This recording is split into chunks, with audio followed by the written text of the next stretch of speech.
Welcome to the Aerospace Advantage podcast. I'm your host, John Slick Baum. It's hard to believe, but this week marks the 20th anniversary of the 9/11 attacks.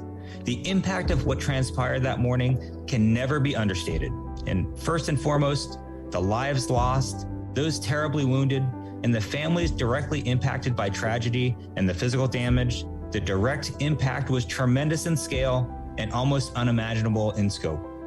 And as the months transpired, America entered a series of military operations whose scale and duration continue to impact us today. The impact of these conflicts at an individual and national level is sobering.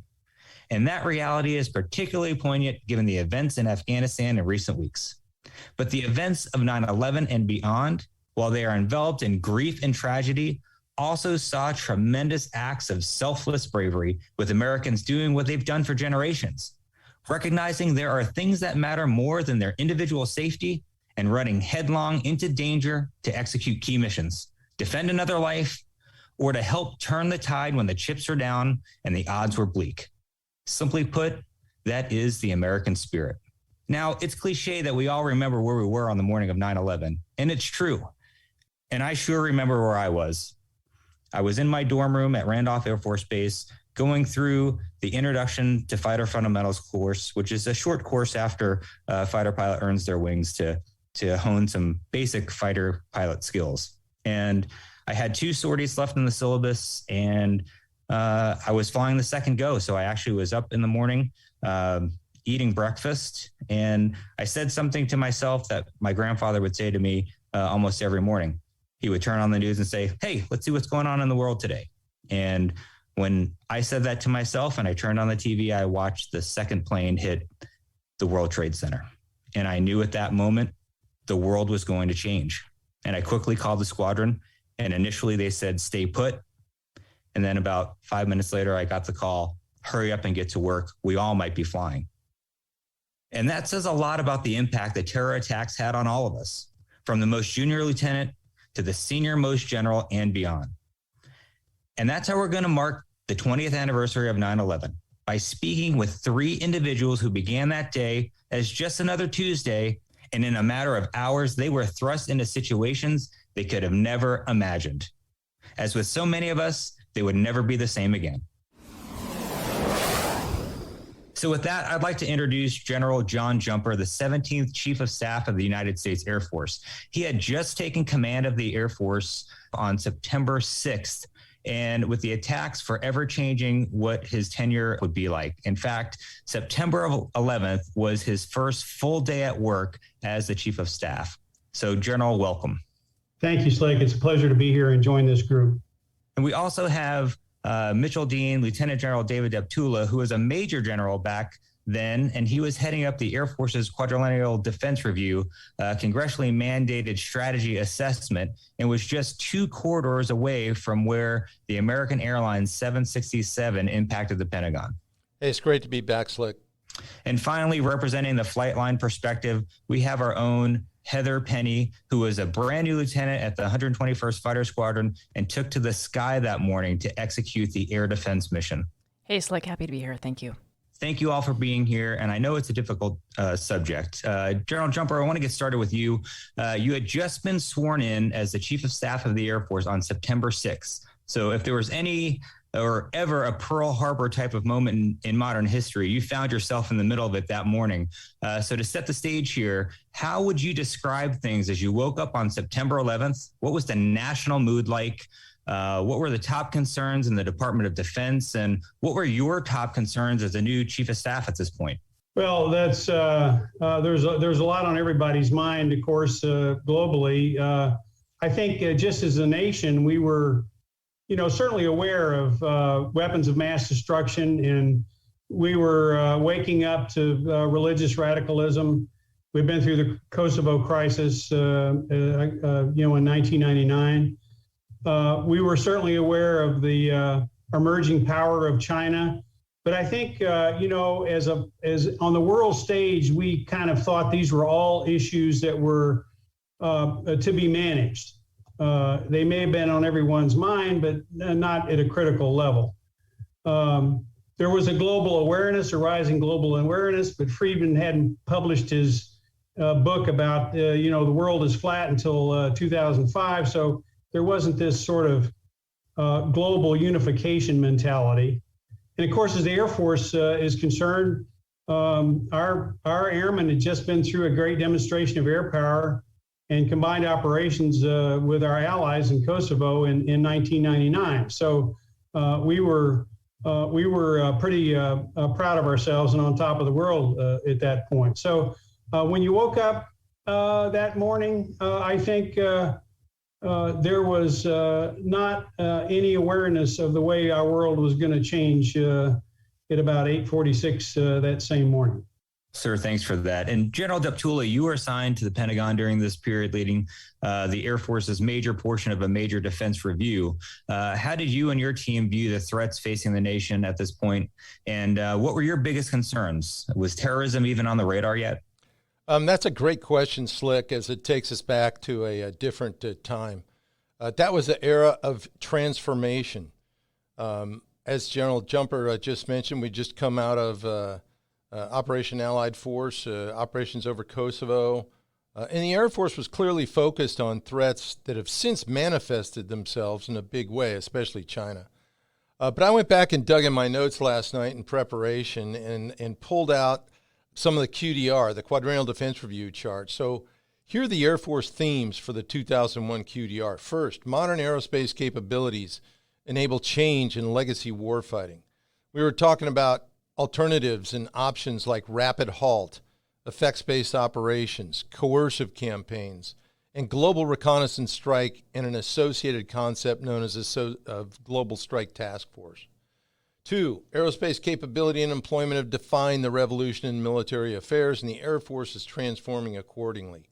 3, and this is kind of an interesting one, capability to defeat anti-access strategies becoming key. Stealth, extended range operations, and at the time, the new Expeditionary Aerospace Force and Air Expeditionary Force construct provide the capability that is fundamental to joint force operations. 4, air and space is one contiguous domain from an operational perspective, aerospace. 5, future total force initiatives solidifying us as one force. And the last one, recapitalization of the air breathing and space force and infrastructure requires major increase in Air Force budget. Some things don't change, do they, General? Now, I'm happy to say that our approach at that time had an impact. For the first time in history of defense reviews, the Air Force got a majority of the money plus up. It was around $9 billion, if my recollection is correct. And General Jumper didn't want us to make a big deal about that appropriately, but that was not an issue as 9/11 occurred, as the QDR was reaching endgame. With respect to your second question, the scale of the terrorist threat, as General Jumper mentioned, people were thinking about it, but it really was a surprise, and it was not a planning factor during the 2001 QDR. I really appreciate both of you generals taking us back to where you were on that morning. So General Jumper, could you describe where you were when you first learned of the attack, and how did information get to you? Did you first view this as a national security issue or just a tragic aviation accident? Well, that's an interesting question, and I get asked that a lot. We were down in the military Air Force Command Center in the basement of the Pentagon. I had been sworn in on the 6th, as you mentioned earlier, but I had to go back to Langley to pack up and move. You can't do anything. The confirmation had come through very quickly, and we weren't sure when that was going to happen. And you can't presume you're going to be confirmed, so we couldn't even pack up our household goods until confirmation came through. So I went back and helped my wife Ellen get that all done, and so this was my first full day of work, and I'm sitting in my very first staff meeting, and we're getting our intelligence briefing, and the briefer gets interrupted and then tells the audience that something's happening in New York, and we turn on CNN. And I remember the first words out of the commentators' mouths that we heard on CNN was it looks like somebody was off course going into LaGuardia. And of course, you have a whole room full of airmen who look at that deep blue sky. You may remember there wasn't a cloud in the sky that day, and say, no, that's not it. And of course, it had taken a few minutes to get that picture up and get the information into the command center. And about that time, the second airplane hit the tower. And then you knew this was not an accident. Intuitively, you knew this was something that was planned. So the information flow, comes to the National Military Command Center and into the Air Force Ops Center. And so, we have a flow of information, but the flow of information was more reporting on confusion than anything else, at least initially. Then we heard, of course, that an airplane was headed back toward Washington, D.C., and that's where we sent everybody up to the outside. Everybody in that room had offices on the E-ring.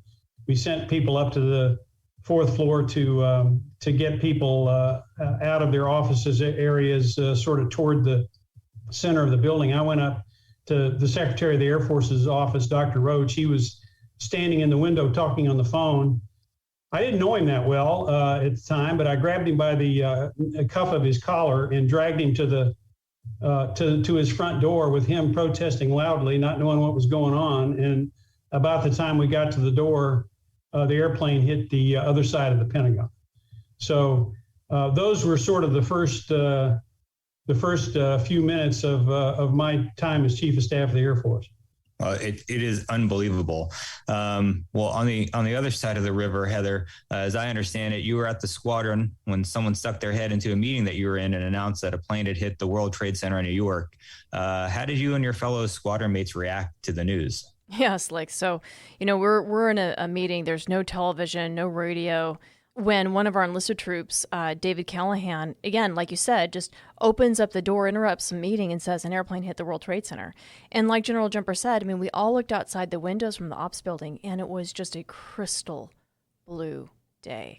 And we thought, how the heck does this happen, And because you just said a plane hit the World Trade Center, we assumed it had to have been some kind of little bug smasher, right? Like a general aviation Cessna going down the Hudson. And everyone knows that those airplanes can't hurt buildings. They bounce off of them. So to be honest, we made a couple inappropriate jokes and got back to business. It wasn't until Chunks came back and said a second aircraft hit the second World Trade Center. It was on purpose that we got up. We went to the Squadron bar where the television was and saw what everyone else saw that morning. And that's when we knew that our nation was under attack. Now, you have to remember, in 2001, this was, as General Jumper said and General Deptula said, this is, post-Cold War. So in the 1990s, the nation, in the search for the peace dividend and reaping all sorts of savings, they literally cut the Air Force in half. So on that morning, although I'm sitting on Andrews Air Force Base in, the capital of the free world, we're not an alert squadron. There were only 5 alert squadrons ringing the nation, and they were actually still thinking about a Cold War mindset anyways, right? So they're looking out over the oceans and over the poles for, incoming threats. So we were ill prepared, and not only that, but because we're just a normal fighter squadron, we don't have any missiles. We don't have any armed aircraft at the ready.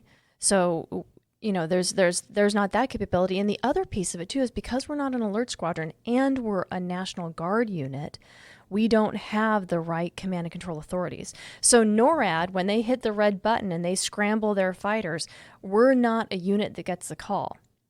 And as you said, General Jumper mentioned about how chaotic it was. As a National Guard unit, we weren't plugged into the active duty. We didn't have any kind of command and control that went up through there. And as the District of Columbia National Guard, we didn't have a governor either for our civilian chain of command. And our civilian chain of command doesn't go up to the mayor of the district. It goes up to the President of the United States. So we had multiple problems trying to get airborne. We knew that we had to We knew we had to get airborne. We knew we had to protect and defend. But the challenge was getting the appropriate authorization to allow us to do that and building up the missiles that would allow us to be effective. Yeah, it's, we're traveling in a time machine, bringing us way back to how things were. But one thing that I want to chat with you about is I believe one of the hijackers from Flight 11 out of Boston actually transmitted on the radio about the hijacking, meaning to be speaking to the passengers over the intercom. And this is what led to the fighters in New England being scrambled before any of the planes hit their targets. Do you know anything about this? No, we didn't. So even though we were, a guard unit, again, we were not connected into NORAD. We were not connected with the active duty. And so what was going on in New England was completely disconnected from us. And you also have to remember that in order to be able to facilitate their rapid response, they had pre-planned flight plans. So those fighters, when they took off, air traffic control clears a corridor for them to go out over the ocean. So that's where all of those guys went. That's where the fighters from Otis went, and that's where the fighters from Norfolk went as well. They go out over the Atlantic, and then they have problems trying to get back in because the FAA has now closed the airspace. We had no information, no intelligence, and so David McNulty, who was our intelligence officer at the time, started doing what we now call open source intelligence. He's calling the FAA, he's making phone calls to air traffic control, and he's making phone calls to airline reservation systems to try to build an air battle picture, to understand what aircraft are airborne, what flights are scheduled when, and trying to figure out where they're at. Well, General Deptula, you were in the Pentagon at this point with your team. Were you aware of the attacks in New York? And did you have any idea that you were at risk of being struck next? As I understand, and just to recage everybody, the order of events was that the North World Trade Center tower was struck at 8:46 a.m., the South Tower at 9:03 a.m., and then the Pentagon was hit at 9:37 a.m. Well, Slick, I was in my office that morning, and my deputy, Brigadier General Ron Bath, was coming back from a dental appointment. He called me on the phone and he told me to turn on the TV as a plane had hit the World Trade Center. So I did, and like Heather had mentioned, it was just an absolutely beautiful day. Not a cloud in the sky, all up and down the East Coast. So like others, I figured some pilot in a light aircraft had a heart attack and ran into one of the towers. But as I'm watching, and I'm sure it was very similar to what General Jumper relayed, I see the second aircraft hit the second tower and immediately realized, hey, this is no accident. It's an intentional attack.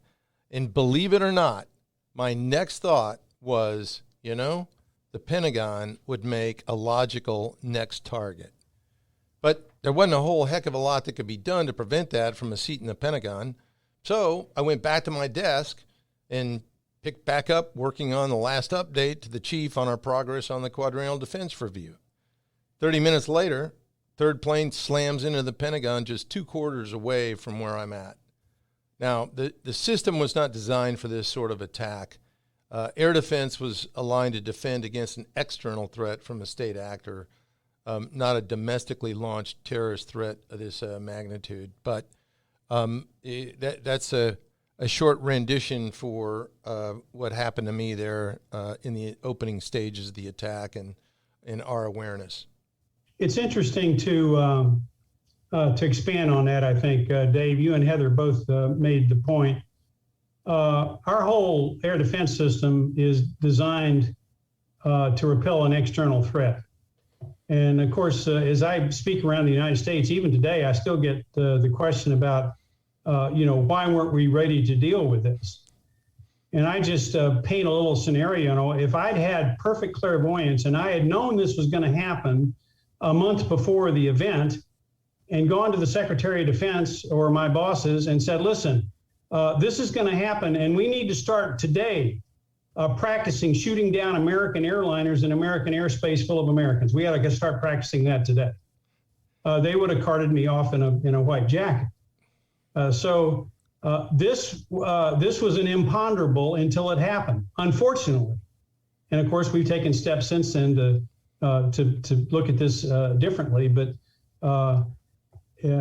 just like Heather's experience, imagine a young lieutenant or captain in an airplane being put in a position being ordered to shoot down an American airliner and American Aerospace. It would be it'd be a life-altering situation that you put your people in. Just like Heather and her comrades, they would have done exactly what their duty was, but it was not something that we had prepared for either mentally or in our training. Well, sir, you bring up a great point. I mean, as I recall, the elevator and the escalator to the metro went right into the Pentagon. There was no security, so of course these were things that, from a structure standpoint, we were just not thinking about from an anti-terrorism perspective. So now I know you've described your initial actions, but putting your chief hat on in the sense of what did you do next? What protocols were in place, or did you improvise on the fly for essentially activating the Air Force or notifying somebody? Well, I think just like anybody else with 30 years of experience, once you realize pretty much what's happened, even if you don't know the details, your training, 30 years of training kicks in. And, the first thing that occurred to me was that if something's coming back toward the Pentagon, we need to keep our people safe. So having taken care of that and telling the people as they walked out the door to go up and get their people away from the E-ring, as soon as you do that, come back down here, because the next thing we have to do after that is start to prepare for whatever the next steps are. And so that was immediately on my mind. As far as our responsibilities, we had to get the team back together. We had to make sure that the Alternate Command Center, which is over at Bowling Air Force Base, was ready to accept us. And make sure that the things that you're responsible for are actually happening. We have a big role in continuity of government in that we have helicopters stationed at Andrews that disperse our political leadership in accordance with the plan. It's all prepared, done by plan and checklist.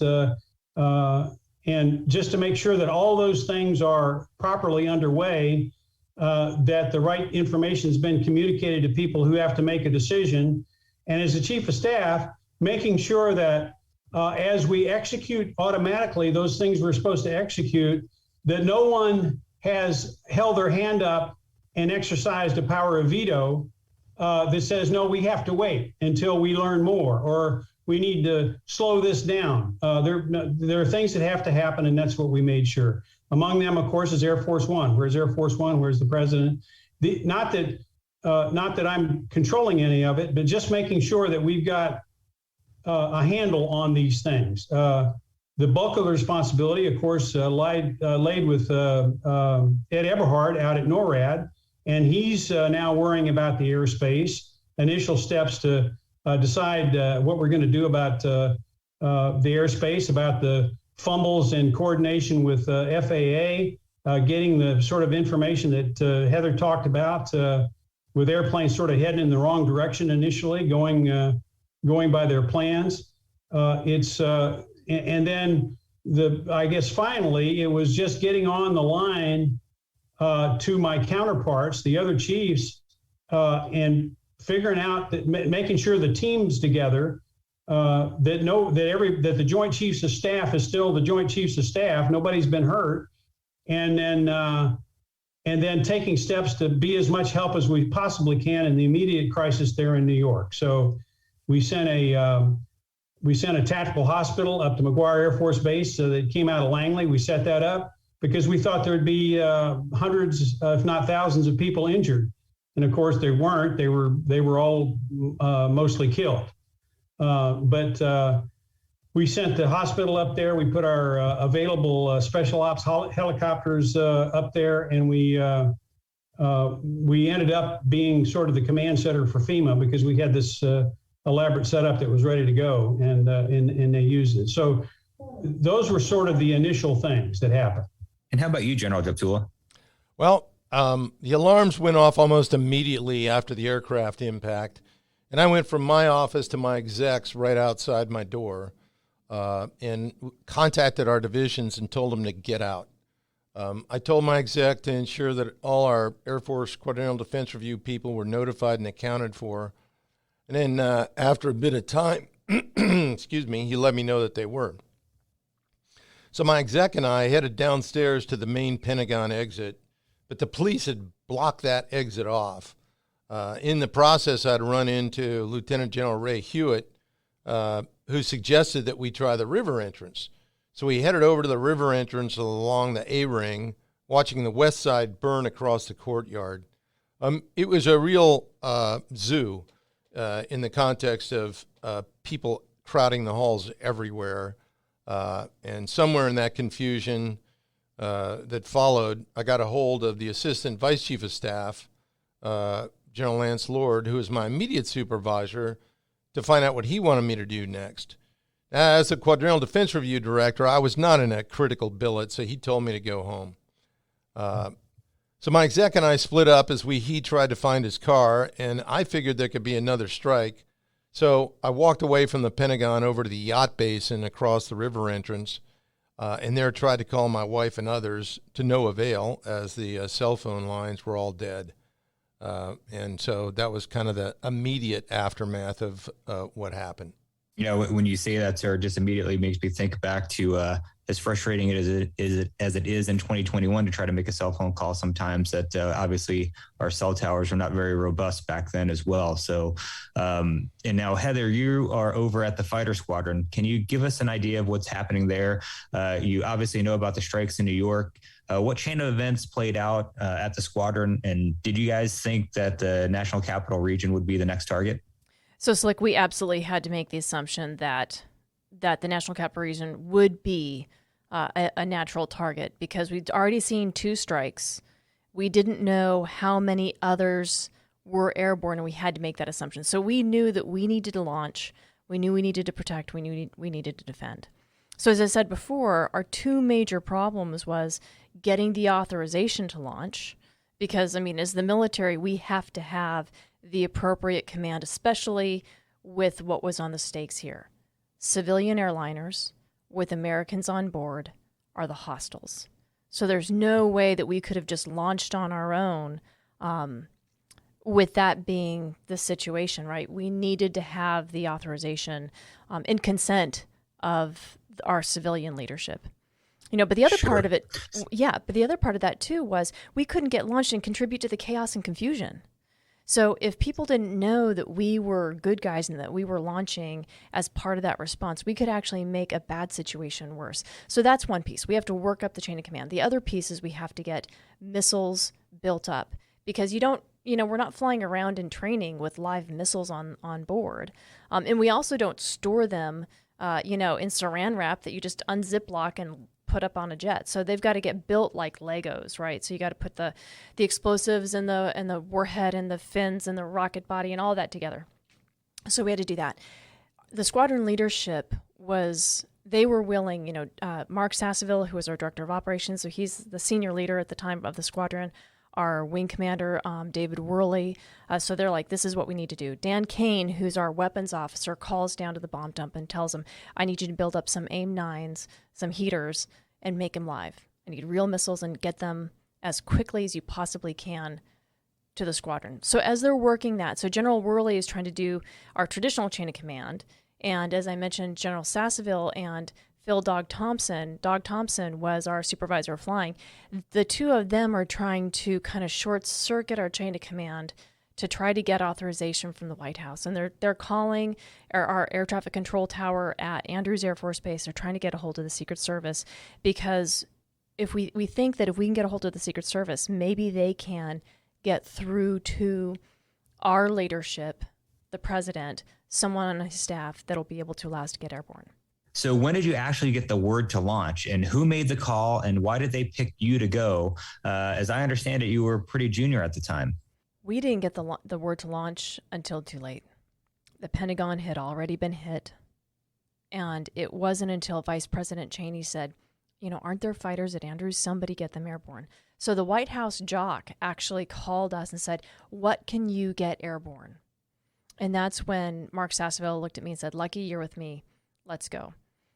So his plan was to ram his jet into the cockpit to take out the flight controls, to take out the terrorists, and I would take the tail, because without the tail, without the empennage, an aircraft becomes unbalanced and it can't fly. Literally, it just tips over and goes straight into the ground.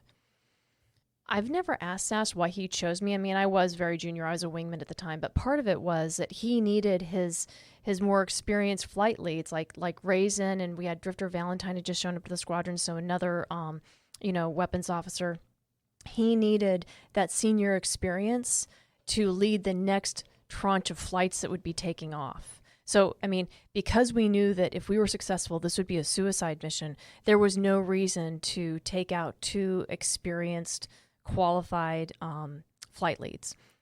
Gotcha. Well, talk about leadership, making decisions and running everything through their mind. But did you know what target you were going after? And did you know, obviously you talked about the tactics, but did you know exactly where you're going and what you're going up against? Because David McNulty, our intelligence officer, had been working with the FAA, and he'd been calling Potomac TRACON, so the radar facility for the air traffic control in the D.C. area, and talking to the airlines, we actually believed that there were up to 3 unaccounted for aircraft. And when the White House JOC called us, they also let us know that there was a potential hostile inbound from the Pennsylvania area. The FAA had seen an aircraft descend, turn off its transponder, and then make a 180-degree turn back towards the D.C. area. So we knew that was the attack axis, so that's what we were going after.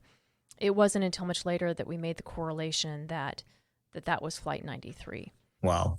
Now, General Jumper, as this is all going on, you're back in the Pentagon as a chief of staff, and you had talked about your initial response. General Deptula had mentioned it with the cell phone towers being down. And what was information flow like? I mean, how is it going? How are you executing? And how was C2 being exercised at this point? Well, we had command and control. We had the red switch for our normal conversations, which is sort of a button press. It worked the entire time, at least for me. And so the command centers then were hooked up hardline to the alternate command post at Bowling. So we were getting hardline communications as they received information. They would pass it along. And we were just sitting there gathering the information. The slowest to come, of course, was the intel, because we were scrambling to figure out what was really going on. As Heather pointed out, how many airplanes were really airborne and taking part of this? Was this something that was going to be nationwide? Were there 20 or 30 of these things coordinated? If there could be 1, 2, or 3, there could be more. And so there was a lot of filtering and confusion, but you also know exactly what it is you're supposed to be doing. And that's, we were in contact with the commands to make sure that those things were happening. Yeah, it takes a whole different perspective on the fog and friction of war, right? And with that, General Deptula, you mentioned, physically being outside of the Pentagon at this point. Can you paint the picture for us? I mean, you saw it firsthand. What did it look like? Well, Slick, it was surreal is the best way to describe it. One of the first things that became evident was the silence. Now, the Pentagon's on the approach departure path of Washington National Airport. And once you step outside, there's loud jet noise almost constantly from all the air traffic. That particular day, there was no noise. But looking up, there were a pair of F-16s capping the airspace over Washington. Heather was up there. I didn't know her at the time. And smoke was billowing from the Pentagon. The picture was stark. Helicopters were coming and going from the river entrance, but the rest of the place was blocked off. By and by, several reporters showed up at the marina there across from the river entrance and started asking me questions. And a resident of the marina got out a small television, and that's how we saw the first tower fall. But having accounted for all our QDR directed personnel and directing them to go home, I started to walk over to my deputy's townhouse, which was located just 100 yards from where we are today here in the Air Force Association headquarters building. As I was walking down, I forget which road it was, but I got a lift from a random driver. And as I was driving with him, I saw General Bath, Major General Craig McKinley, and a couple others walking down the side of the road. So I told the driver, hey, pull over, let's pick those guys up. So we picked him up, and the driver took us over to Ron's house, and there via landline, I was able to call my dad in Florida, who then called my wife to let her know I was okay. And then I finally got home about 3 p.m. My goodness. Well, Heather, last point we were chatting, we left you in life support and ready to run out to your jet. So can you walk us through those moments and what it was like to launch? And obviously, there's no training for this. Walk through the moment, more like run through the moment. I mean, Sass and I sprinted out of the operations building down across the little picnic area. And I remember, again, how bright blue the sky was and the sunlight dappling through the trees. I had not been trained to scramble because, we were in a post-Cold War world. I'd never sat nuke alert. Now, Sass had been trained because he had to sit nuke alert, so he knew how to scramble a jet, but I didn't. And so I would just have to rely on my own systems knowledge of my aircraft to do the minimum necessary to get the engine started, do the one essential check on the engine, and then do the one essential check on the digital flight control system, and leave. It normally takes about 20 minutes to get the jet all woken up, and this is in the age before GPS, right? So I didn't have a radar. I didn't have any of my weapon systems. I didn't have a navigation platform. And Sass is already starting to taxi, and I'm getting ready to jump the chocks in afterburner. Pull the chocks. And suddenly the crew chief yanks the chocks out, and I lurch forward. And he's actually, his comm cord is still plugged into the jet. And as I follow after Sass, I can see him and other crew chiefs pulling pins out of my gear, pulling the pins out of my TERS, pulling the pins out of my external fuel tanks. And the last thing that my crew chief says to me is Godspeed when he pulls the comm cord. And I followed Sass down taxiway Echo for a rolling takeoff on runway 1 right. And we took off to the northwest towards Pennsylvania over the Pentagon. So Heather, there you are, climbing at altitude. How did you know where to go? Who were you talking to? What was C2 like? And, were there other fighters doing the same thing that you guys were doing? We didn't climb high. We stayed low because we knew the target was low. We had seen, what was going on with the aircraft that had attacked the trade centers, the aircraft that had attacked the Pentagon. And we knew that the inbound airliner was attempting to evade radar and staying low as well. So we knew that the threat was coming from the northwest. So that's why we headed down the Potomac. That's what the jock from the White House had told us. And frankly, we didn't have any real C2. All we were talking to was Potomac departure. It was the FAA traffic control with them trying to do their best to point us in the right direction. But there was no command authority. There was no mother may I. When we got the word from the White House saying, what can you do to get airborne? That was our authorization. And so there you are. When did you know that the aircraft in question that you were going after had crashed in Pennsylvania? We didn't get word that that target had crashed until after we had landed after the first sortie. So Sass took us out to the northwest on that azimuth to sanitize the airspace. We probably went, I don't know, I'm guessing here, maybe 100 miles before, making sure that the threat was not out there. But we couldn't go even further because then we would risk leaving D.C. unprotected. So Sass calls Ranch House. He brings us back over D.C. and sets us up on a counter-rotating cap. And we're talking with Potomac. They're essentially acting as our air battle managers. They are telling us who's who in the battle space. They're telling us what contacts are unknowns. Because remember, there was still general aviation flying around. And this is before you got news alerts on a phone, right? This is barely cell phone land. There's no smartphones. So if you watched the 6:30 a.m. news that morning and then got up and went to the airport, you had no idea that we were living in a completely different universe, completely different world. Got it. Well, General Jumper, how did the mission evolve from your vantage point as the morning transpired, and who was making the calls, and how are individual units being tasked? Well, of course, those all come through command chain. So, NORAD, Ed Eberhard at NORAD was, after shutting down the airspace, was then dealing with the situation of getting airplanes safely on the ground through the FAA, making sure that, Air Force One was doing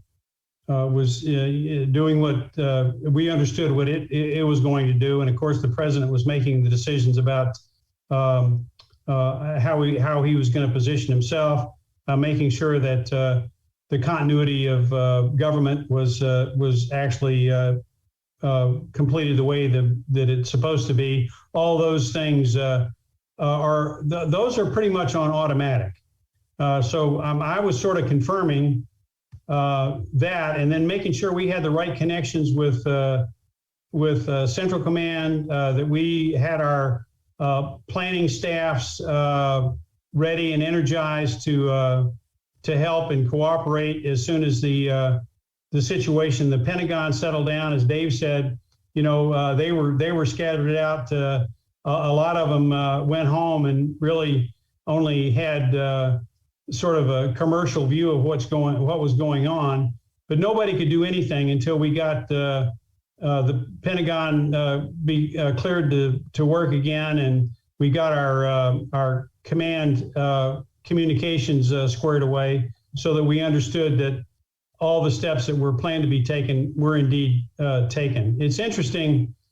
An interesting aside is I told you that I'd gone down to Langley and packed up the household goods, and my wife Ellen was in the car in front of the moving van that morning coming in, and as she approached Washington, she'd been listening to music on the CD player. She approached Washington and saw the smoke rising from the Pentagon. She turned on the news, and that was the first time she knew what was happening. She turned the truck around because we'd been stationed in Washington several times. She knew how to sort of worm her way over to Fort Myer, where our house was. My youngest daughter was staying with General and Mrs. Myers, who was the chairman of the Joint Chiefs and going to be our next door neighbor. So she was in school, and my security folks were smart enough to go get her out of school and collect her, and by that time they knew that I was all right, but Ellen didn't, because you couldn't get through to Ellen on the cell phone. So finally all that got squared away, but that was another little sort of domestic emergency I was having to deal with at the same time that was pretty much on my mind until Ellen knew I was okay. Wow. And so, General Deptula, how did the events at the Pentagon continue to develop? I was back at work in the Pentagon the next day, working QDR issues and checking my notes from that day. I was upset that Paula Zahn, a reporter at CNN, was reporting about an aircraft carrier off the coast, but ignoring the Air Force fighters flying combat air patrols overhead. Some things never change. I was preparing to meet with Congressman Thornberry the next day to discuss Air Force transformation, and then got started with contingency planning right off the bat. Meanwhile, sometime in the late morning, we were told to evacuate the building. So I went over to our QDR office in Ballston, but came back to the Pentagon the next day when I was asked to go down to checkmate and assist in concept development for a response against Al-Qaeda. Now, I could talk for hours about this. I've got all my notes, but in the interest of time, I'll just summarize all that went on, in that I had a meeting with Chief Jumper that afternoon to review some of the initial campaign concepts around 1700. Unbelievable. Well, as we talked before with Desert Storm and you being one of the architects of that, and there you are again in the Pentagon being asked to plan. So thank goodness we had you there. Heather, what did the rest of your day look like, and how did your mission evolve over the course of the day? I also understand you escorted Air Force One back to DC. Yeah, so Sass and I stayed airborne, I think if I remember right, nearly 4 hours because of the tankers that the Quits had brought with them, and then they had brought an E-3 AWACS with them as well. It was on the second sortie that we escorted Air Force One back to D.C., but what was even more significant about that was that during the course of the first sortie, as the four of us are airborne, we ended up getting a free fire authorization. So instead of having to ask Mother May I to employ lethal force, this was our first real official communication of owning the missile and owning the decision to use and employ that lethal force. And we had to, really that was the only way to be able to do it, because the battle space was so chaotic, because it was so confusing, because the stakes were so high, being here on American soil, and because of how broken that whole C2 chain was. And it really is, I think, not only a testament to the leadership of the Air Force at the time, that they were willing to make that authorization for free fire, weapons free, and delegate that choice down to the fighter pilots, but it's also, to me, an indication of the professionalism and the restraint, because even though everyone's emotions were really high, no one took advantage of that. So there were no mistakes made. We went out, we did a visual identification, we bunted a lot of aircraft away from the DCAOR, but no one got trigger happy. And so the ability and the willingness of the command leadership at the time to make that weapons-free call, to take the risk to be able to do that rather than the insurance of owning that mother may I, and the professionalism, to me, just it really demonstrates the character of the force at the time. Yeah, and we obviously have talked about how that pendulum swung the other way, and fighter pilots were not allowed to make a lot of decisions on dropping ordnance when they knew that we needed to save lives. But I will refocus back to General Jumper. How about you, now that you have the admin squared away and of course the domestic admin squared away with your wife? How did the rest of your day unfold? Well, we just spent the rest of the day making sure that the right connections were made and making arrangements to go back into the Pentagon.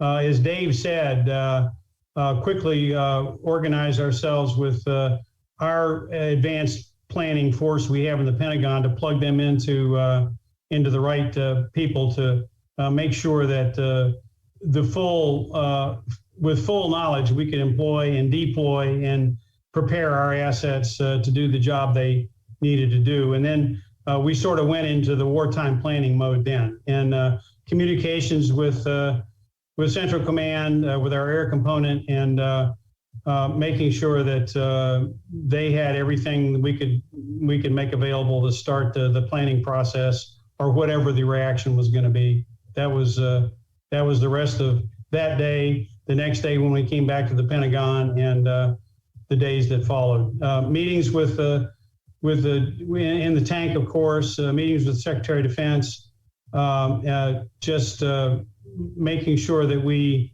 were able to communicate specifically what our response was in our preparedness for the next steps. And General Deptula, I know that you wrapped up 9/11 and the initial day following, going back on the QDR, but can you walk us through how those events shaped the next few weeks of what you'd be in charge of doing? Well, I already covered the rest of the 11th earlier, but you might find it of interest. The next couple of days we're back to work on wrapping up the QDR, and as General Jumper indicated, seriously starting contingency planning for America's response.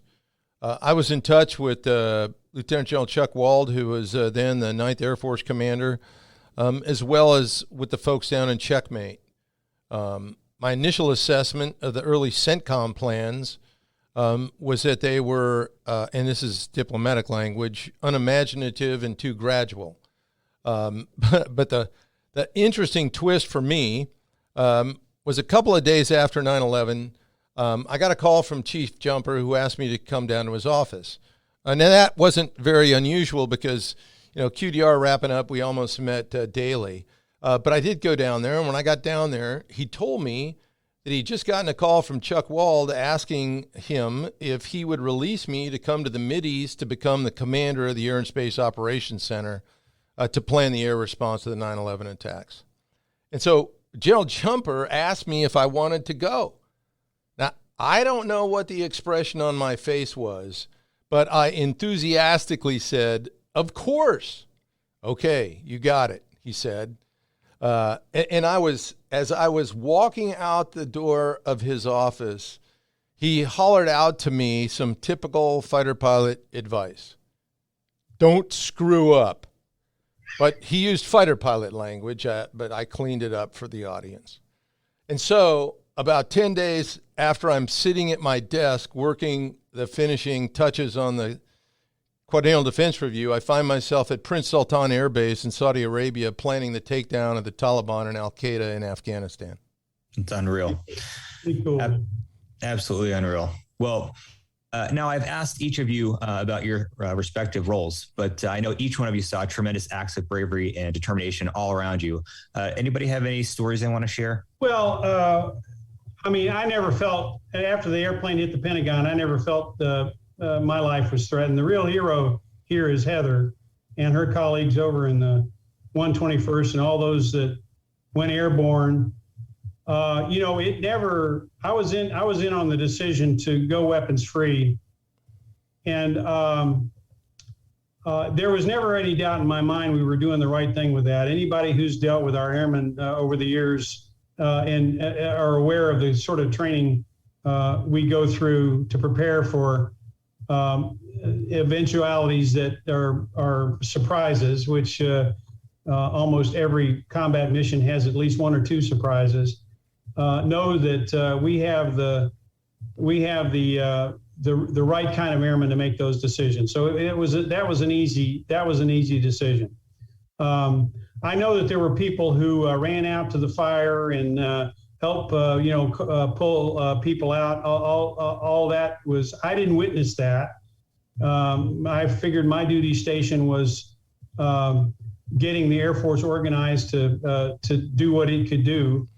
But I think the whole response in the air that day to a situation that no one had anticipated, and the prospect of having to shoot down American airliners and American airspace full of Americans was something that everybody was prepared to do their duty. I know they were, as hard as that would be, just like Heather. And I think that that is the greatest testimony to the quality of our airmen that I could ever see. I really don't have anything to add. I think General Jumper summed up our feelings very, very well. All right, Heather, you were on the flight line, so I'm sure you've got some stories there. It's amazing. Everything from the transformation of what the squadron looked like in the morning, where it was just a skeleton crew. I mean, we didn't even bother turning all the lights on in the building, right, because there were so few people there. To the time when Sass and I landed after our second sortie, it was buzzing. There were cots all over. We were turning into a 24/7 operation. And all of our part-time guardsmen who had gone, they were at their normal jobs, when they heard the news of the trade centers of the Pentagon, they got up, told their bosses their nation needed them, and they came to the base. And the bar had transformed from, cold popcorn and hot coffee to a buffet, again, to enable 24/7 operations. Wives were bringing in casseroles. It was amazing, that transformation. And when you think about all of the soldiers, sailors, airmen, Marines, I mean, all of the service members who flooded the recruiters to answer their nation's call afterwards, right? But to me, the real story of the bravery and determination, I mean, clearly I have this connection to the passengers on Flight 93, because as ordinary, everyday Americans, they answered the call too. By taking down the terrorists, taking down that airliner to protect our nation's capital, they answered the call. That, to me, demonstrates sort of that latent notion of service. I mean, we talked about the greatest generation of World War II. I don't think that DNA is dead, but we just need to reconnect to it. Incredibly powerful, Heather. Thanks for sharing that. All right, so I'd like to open it up to any last thoughts that anybody has to take away from the session. Any lessons learned? Well, the lessons learned became obvious. We were not at all prepared to be able to deal with threats that were generated internally. We, of course, fixed the initial communications problems we had with FAA. I think in the world we live in today that there's probably no room left for surprises. I think that we've seen enough surprises around the world unfold that we're pretty much ready for anything. And of course, the thing that we're all left with is this indelible awareness of the radical threat that we're got to be prepared for every single day. And with current events, I think we need to be prepared for that threat to even be more dominant in our daily lives. Yeah, I would just add that while this was a bolt out of the blue attack, the system responded rapidly and it adapted pretty well. As General Jumper said, corrections were put in place to address internal defense, not just external defense. And the magnitude of the changes put in place are still affecting all Americans today. Think TSA. So one of the takeaways is that the 9/11 attacks demonstrated the impact of an effects-based attack. Unfortunately, we were the recipients. The second major lesson really didn't manifest itself immediately, but at the strategic level, critical U.S. security objectives must be clearly identified, adhered to, and when accomplished, appropriate action taken. Real briefly, in Afghanistan, we met our critical U.S. national security interests by the end of 2001. We removed the Taliban from power. We assisted a new government protecting our interests and those of the Afghani people. And finally, we eliminated the al-Qaeda's terrorist training camps in Afghanistan. The trillion-dollar question is, why did the U.S. not declare victory then and there? Now, that's a political question, and there's several answers to that. But one of them is that the dogma of ground-centric joint doctrine inhibited the realization that our objectives had been achieved. So in early to mid-2002, we should have said, hey, we're out of here. See you later. Have a nice life. But if you do it again, we'll be back. Instead, we poured hundreds of thousands of ground forces into Afghanistan over the next 2 decades after these vital national security interests were achieved. There's a lot that can be said about this, but again, I want to go back to emphasize the importance of defining clear objectives and once accomplishing them, moving on. You know, when I think back to 9/11, part of what I think about is the context of that. So after the fall of the Soviet Union, post-Cold War, we became complacent. We began to build, we literally cut the Air Force in half to achieve cost savings, right? So again, budget driven, but we wanted to demobilize and return to a peacetime world, even though the world was not peacetime. So we were posturing for a world that we wanted to believe in, not the world that really existed. So now fast forward to today, I share that same concern. Back then, we lacked the imagination and the gumption to face the realities of what the national security threats were. And I worry about repeating those errors today. Now that we've left Afghanistan and in many ways are retreating from the Middle East, I think that I worry about our nation being war-weary and wanting to reap some kind of peace dividend. And again, going back to a position where they cut the Air Force and they cut the military and really posture for a world that we want to believe in, not the world that actually exists, when in fact we have a much more complex and dangerous world than we did on September 10th of 2001. And so we cannot let our imaginations fail. We cannot become complacent, and we have to be able to rise to the challenge to continue to ensure that the Pax Americana that has existed essentially since post-World War II continues. Yeah, Heather, that's such an outstanding point, and I know that we will be laser focused at Mitchell to ensure that we do not repeat history, end up with a hollow Air Force after 20 years of war in the Middle East, and allow our country to become vulnerable again. So thank goodness we are all focused on this. We'll make sure that we continue to beat that drum. So with that, I'd like to thank General Jumper, General Deptula, and of course, Heather, for being here and sharing your thoughts with us. I know this is a difficult subject, but I also think it's really important that we educate folks on what happened. While we hold this history close, we now have generations serving in the military today and in our society who were not even alive when the attacks occurred. So we cannot forget the sacrifice, dedication to duty, and lessons from that day. All right, so I'd love to thank you all for being here. General Jumper, thanks so much for your time. Glad to participate today. Thank you. And General Deptula, always great to hear your insights. Yeah, thanks, Flick. It's always wonderful to be on a show with Chief of Staff, General Jumper, and as well as with Heather. And of course, Heather, thanks so much for your bravery that day and for sharing your story with us. Slick, thank you. And it's a privilege to have been here with you all. With that, I'd like to extend a big thank you to you, our listeners, for your continued support and for tuning into today's show. If you like what you've heard today, Don't forget to hammer down on that like button and follow or subscribe to the Aerospace Advantage. You can also leave a comment for us to let us know what you think about our show or areas you would like to hear more about.